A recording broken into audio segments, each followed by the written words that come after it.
Mesdames, Mesdemoiselles, Messieurs, bonjour. La situation reste sérieuse dans le Var et les Alpes-Maritimes, un peu moins grave qu'hier, mais tout de même très préoccupante. En fait, le Mistral était tombé la nuit dernière, les sauveteurs avaient réussi à circonscrire la plupart des incendies, mais pour qu'on puisse être certain de pouvoir les éteindre d'ici ce soir, il faudrait que le Mistral ne se relève pas. Or, on craint précisément un retour du Mistral. Et le bilan est lourd. 11 morts, dont une femme de 43 ans et ses 4 enfants âgés de 10 à 2 ans, surpris dans leur voiture alors qu'ils essayaient d'échapper aux flammes. Les 3 zones les plus touchées ont été les pentes du mont Faron, près du Revest, au-dessus de Toulon, les environs de la gare de Fresnay, au nord de Saint-Tropez, et plus à l'est, le secteur de Tanneron, entre Grasse et Cannes. C'est dans cette dernière région, autour de Tanneron, que 8 des victimes ont trouvé la mort. Jean-Pierre Lannes est sur place depuis 48 heures. Nous allons l'appeler en direct de Nice pour qu'il fasse le point avec nous et qu'il nous dise ce qu'il a vu au cours des dernières 48 heures. Jean-Pierre Lannes, où en est-on ce matin? Jean-Pierre Lannes. Oui, je vous écoute. Oui, en ce matin, disons que dans l'ensemble, le feu en lui-même, la situation concernant le feu semble s'améliorer légèrement, bien que dans le Var, il y ait quand même encore 15 foyers à combattre. Mais vous aviez raison, effectivement, je crois que le point le plus dramatique reste précisément l'endroit au-dessus de Mandelieu, c'est-à-dire ce massif, le fameux massif du Tanneron, où là, effectivement, on a eu à déplorer pratiquement le nombre le plus important de victimes. Je vous le rappelle, donc une femme et 4 enfants, il y a un docteur dans une villa, une femme âgée et un homme également, toujours dans le Tanneron, qui a voulu quitter sa voiture pour échapper aux flammes et qui a été rattrapé par le feu.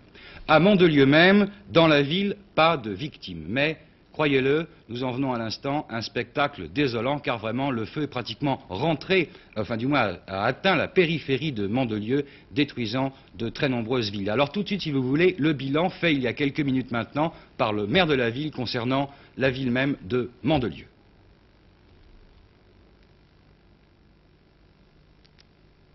Je pense qu'on peut maintenant essayer de faire le point, donc tout à fait tout juste avant 1 heure. Oui. Vous avez, je crois, divisé votre secteur de Tanneron et de Mandelieu en différentes parties. Oui, en 6 et parties. que peut-on dire maintenant? D'abord au point de vue des victimes, donc. On peut dire que des victimes, Oui. aucune victime, ce qui est un miracle.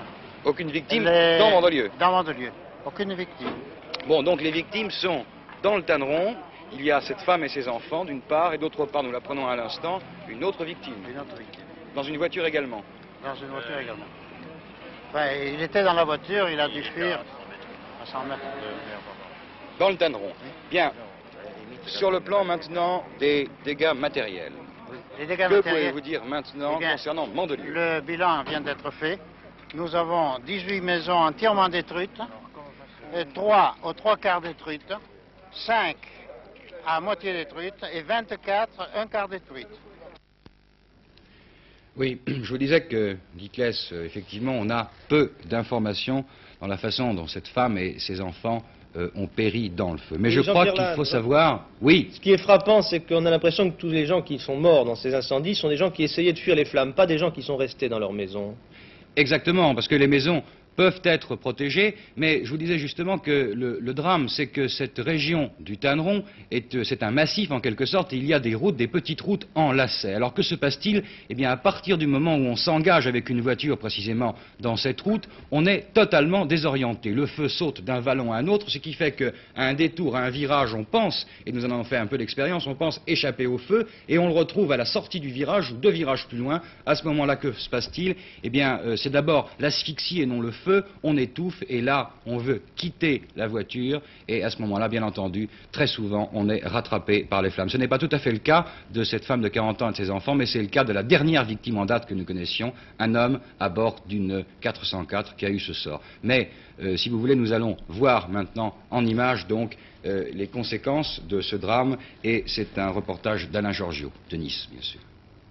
Les mots sont impuissants à décrire une pareille catastrophe, a déclaré à Talon ce matin M. André Bord, secrétaire d'État à l'Intérieur. C'est dans cette voiture que l'on a retrouvé les corps de Mme Gray et de ses 4 enfants qui ont péricarbonisé en voulant fuir les flammes en se dirigeant vers Mandelieu.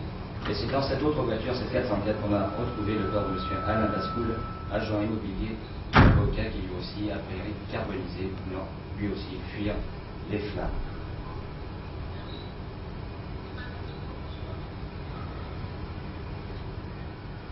Voici des vues aériennes qui vous montrent la violence avec laquelle le feu s'est déclaré dans le secteur de Tanneron et de Mandelieu. Il y a eu environ une trentaine de villas entièrement détruites.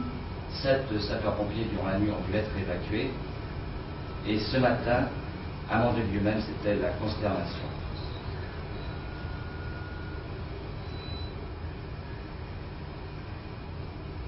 Troncs d'arbres calcinés, poteaux télégraphiques pendant lamentablement sur les routes, et une odeur insupportable de cendres qui vous prenait à la gorge. Et à Mandelieu, il y a quelques instants, nous avons pu recueillir les premiers témoignages.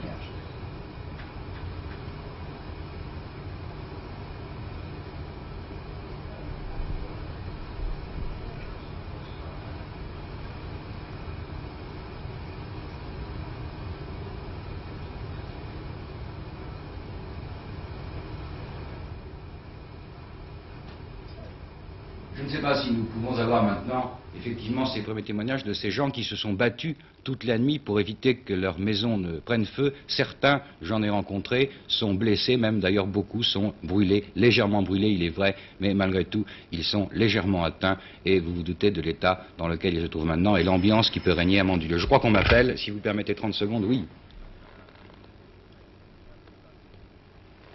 Bien, parfait. Très bien. Guy Claes, si vous le voulez, nous attendons maintenant des images. Nous avons fait bien sûr le plus vite possible et je crois qu'avant la fin de cette édition, nous pourrons nous retrouver. Pour l'instant, je pense que vous pouvez passer à d'autres informations si vous le voulez bien. Tout de même une question. Est-ce Oui. qu'on a des indications sur les causes de ces incendies multiples? 15 ou 20 foyers, c'est tout de même énorme en cette saison.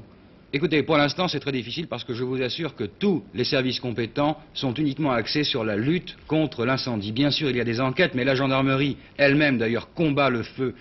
Bien sûr, il n'y a pas vraiment, on ne sait pas. On ne sait pas, on peut évidemment se poser la question, pourquoi ces 15 ou 20 foyers à des endroits, bien sûr, très éloignés l'un de l'autre. Enfin, il y a quand même 3 foyers principaux. Il y en a un près de Cannes, Cannes-Mandelieu. Il y en a un autre à la gare de Fresnay, enfin dans le Var. Et puis, il y a eu cet incendie de Toulon qui est maintenant éteint. Donc, effectivement, on peut se demander pourquoi, mais je pense qu'il est encore un petit peu trop tôt. Mais la question, effectivement, Guy Claes, reste posée. Bien, merci Jean-Pierre Lannes. Et dans la mesure du possible, donc rendez-vous en fin d'édition pour d'autres images de ces incendies sur la Côte d'Azur.